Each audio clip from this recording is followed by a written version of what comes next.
ہیں، آپ چل رہے ہیں، چلتے رہیں۔ ذکر اور اذکار تو ایک ایسا عمل ہے، اس کے لیے آدمی کو وقت نکالنے کی ضرورت بھی نہیں پڑتی۔ انسان چل بھی رہا ہے، سارے آدھا اس کے مشغول ہے، لیکن زبان اس کی فری اور خالی ہے۔ ہم سوئے رہ جاتے ہیں، بعد مشکلیں آتی ہے، ارے ایسا خواب دیکھ لیا ہے، یہ پریشانی آ گئی ہے، کہیں آسیب ہو گیا ہے، کہیں کالا سایہ ہو گیا ہے، ناپاک روح نظر آ گئی ہے گھر کے اندر۔ میرے بھائیوں ذرا سوچو، ایک انسان فجر کے وقت نہیں اٹھتا تو آپ نے فرمایا شیطان اس کے منہ میں پیشاب و سنڈاس کر کے چلا جاتا ہے۔ میرے بھائی، جو شیطان اتنی بڑی حرکت کر سکتا ہے تو کالا سایہ بھی بن سکتا ہے، آپ کو مزید تکلیف دے سکتا ہے۔ دعائیں پڑھو، ذرا دیکھو صبح و شام۔ آپ نے فرمایا اے عوف بن مالک، تم اپنے بیٹے کو لکھو اور کہو کہ خوب اپنے اندر تقوی اللہ اور توکل پیدا کرے، اور اس کے ساتھ ساتھ وَمُرْهُ أَن يَقُولَ عِنْدَ صَبَاحِهِ وَمَسَائِهِ، اور اس کو کہو خوب پابندی سے صبح اور شام یہ دعا پڑھا کرے۔ آپ کیا پڑھنے کی؟ اور ہم کا پڑھتے ہیں معلوم ہے؟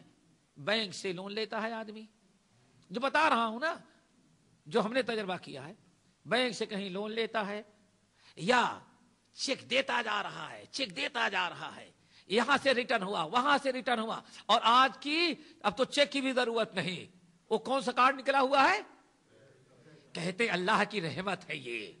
اب پتا چل رہا ہے کتنی بڑی رحمت تھی، کی زحمت تھی، اب پتا چل رہا ہے۔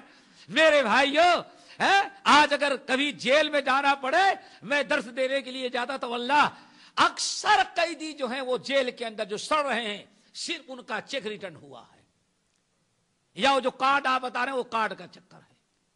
شرابی تو کہیں دو چار ڈنڈے مار کر چھوڑ دیا گیا، لیکن یہ جن کے چیک ریٹرن ہوئے ہیں، جو قرضوں میں پھنسے ہوئے ہیں، یہ تو اس وقت تک نہیں نکل سکتا جب تک کہ دینے والا تنازل نہ کر لے۔ تنازل بھی کر لیں گے تو حکومت کہے گی، قاضی کہے گا بھائی اس نے تنازل کیا ہے، آپ نے ہمارے ملک کی قانون شکنی، اس لیے 3 مہینہ تو جیل میں رہنا ہی پڑے گا۔ اب وہ تو اندر ہے، باہر بیگم پھرتی رہے گی۔ کیا کوئی ایسا وظیفہ بتائے؟ اور ظالم نے بتایا بھی کیا، 1,24,000 مرتبہ، 1,24,000 مرتبہ کہ 25 مرتبہ، 1,25,000 1,25,000 مرتبہ آیت کریمہ کا ختم کرائیں گے، تب ساری مشکلات دور۔ اللہ اکبر۔ مجرم کو بری کرانے کے لیے بھی آیتیں پڑھی جائیں۔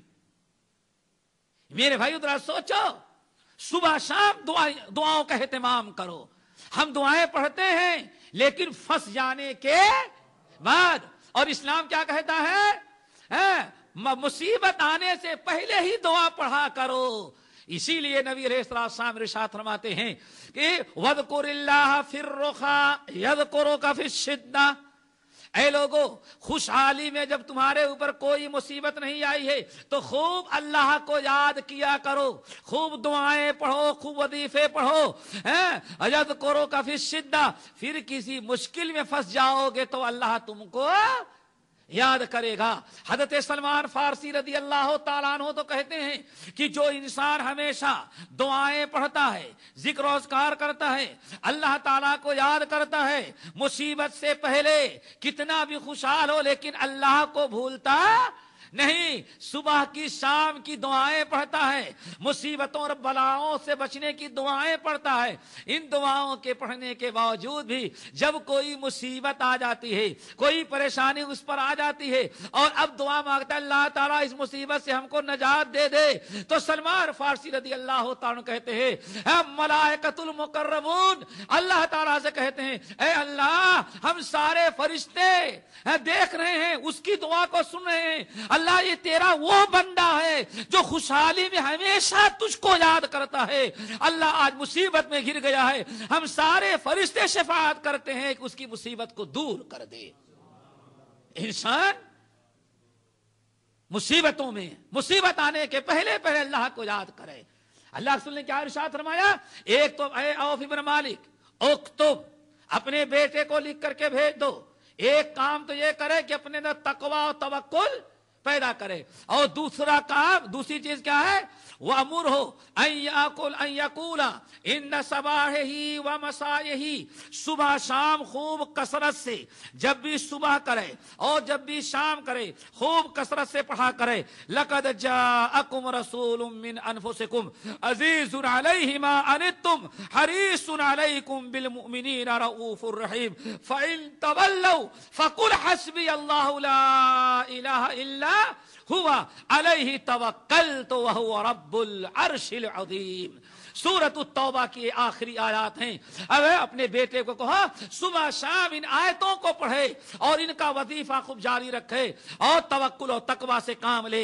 عبداللہ بن عباس رضی اللہ تعالیٰ عنہ کہتے ہیں فلما ورد علیہ الکتاب، ان کے باپ عوف بن مالک رضی اللہ تعالیٰ عنہ نے یہ چٹھی لکھ کر کے بھیج دیا کہ ہم نے تمہاری تکلیف کو نبی علیہ السلام کے سامنے رکھا، نبی علیہ السلام نے تمہیں حکم دیا ہے اولاً تو تقوی اللہ اختیار کرو، اللہ تعالیٰ پر توکل کرو، اور نمبر 2 صبح شام خوب کثرت سے ان دونوں آیتوں کی تلاوت کیا کرو۔ حضرت عبداللہ بن عباس رضی اللہ تعالیٰ عنہ کہتے ہیں فلما ورد علیہ الکتاب قرأہ فانطلق فاطلق اللہ وفاقہ، اللہ اکبر۔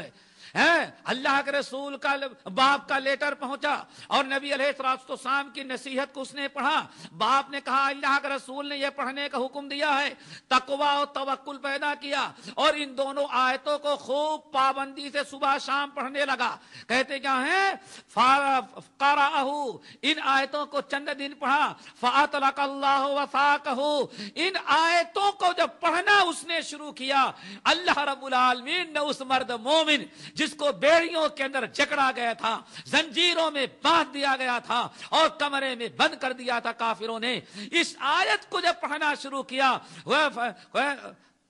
لقد جاءکم رسول من انفسکم عزیز علیہ ما عنتم حریص علیکم بالمؤمنین رؤوف رحیم فإن تولوا فقل حسبی اللہ لا الہ الا هو علیہ توکلت وهو رب العرش ابھی پڑھنا شروع کیا۔